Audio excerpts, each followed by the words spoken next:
Alors, docteur Ezekiel, Maman Grâce. j'aimerais encore savoir c'est quoi la signification prophétique des 6 jours de création ainsi que le 7e jour de repos. Merci Maman Grâce pour la question. Maman Grâce, dans la vidéo précédente, nous avons eu à parler, c'est la règle qui nous permettait à mesurer les temps prophétiques.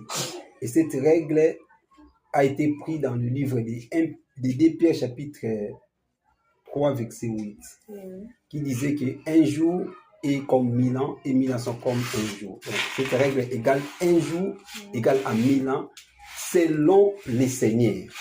Et 1000 ans est comme un jour selon les seigneurs.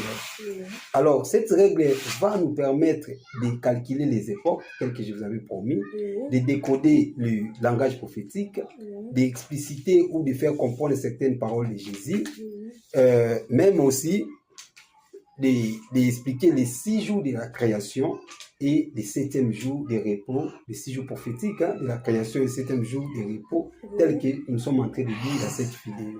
Dans le livre de Genèse chapitre 1er, la création de notre univers est présentée sous forme d'une semaine, dont les 6 jours est consacré à la réalisation du monde et dont le 7e jour est consacré au repos de Dieu. Maman Grâce, cette semaine originelle du texte de la Genèse ne signifie pas que le monde a été fait en 7 jours de 24 heures. Non. Comment ça, papa? Soyez un peu plus explicite, docteur. Je vous donne 2 raisons, Maman Grâce, pour vous expliciter plus clair. La première raison, c'est la présence du soleil. Vous allez remarquer que le soleil est présent à partir du 4e jour. Et deuxième élément, c'est le 7e jour. Le 7e jour n'a pas de nuit et le 7e jour ne se termine pas. Les 2 éléments évoqués sont des signes qui indiquent que les jours de la création ne sont pas des jours solaires, ni des mesures scientifiques du temps ont trouvé la signification prophétique des jours de création et le 7e jour de repos.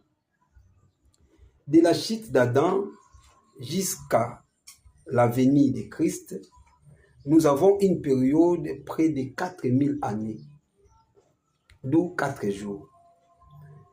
Raison de plus que Jésus-Christ est le véritable soleil de Christ jusqu'à présent, nous avons une autre période de 2000 années, donc 2 jours. C'est 2 jours que le prophète Joël parlait